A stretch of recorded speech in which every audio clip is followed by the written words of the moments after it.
मैं पूरे देश की तरफ से सेनाओं के सभी जवानों के प्रति कृतज्ञता व्यक्त करता हूं।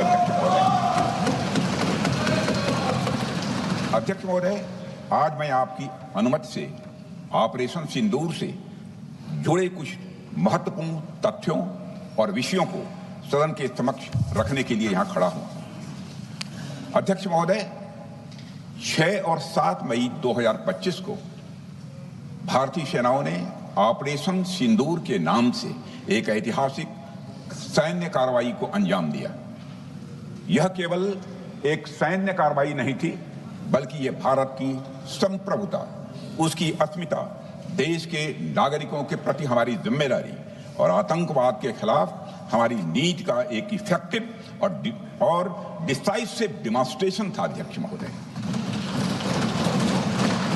महोदय, जैसा इस सदन को जानकारी है, 22 अप्रैल 2025 को जम्मू कश्मीर के पहलगाम क्षेत्र में एक अमानवीय और कायराना आतंकी हमला हुआ।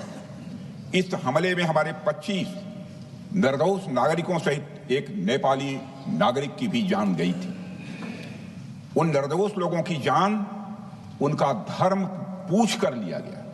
यह अपने आप में अमानवीयता का सबसे कुत्सित और सबसे घृणित उदाहरण था।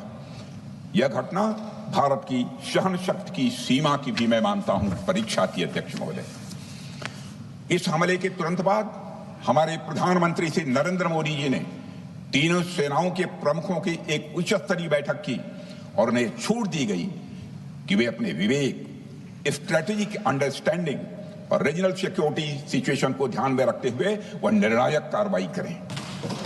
इसके बाद हमारे सैन्य नेतृत्व ने न केवल अपनी मैच्योरिटी दिखाई, बल्कि उस स्ट्रेटेजिक विजडम का भी परिचय दिया जिसकी उम्मीद भारत जैसी एक रिस्पॉन्सिबल पावर से की जाती है।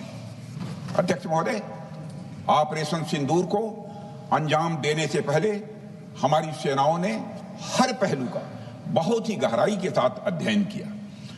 हमारे पास कई विकल्प थे, लेकिन हमने उस विकल्प को चुना जिसमें आतंकवादियों और उनके ठिकानों को अधिकतम नुकसान पहुंचे और जिसमें पाकिस्तान के आम नागरिक को कोई क्षति न होने पाए, इस बात की भी हम लोगों ने चिंता की।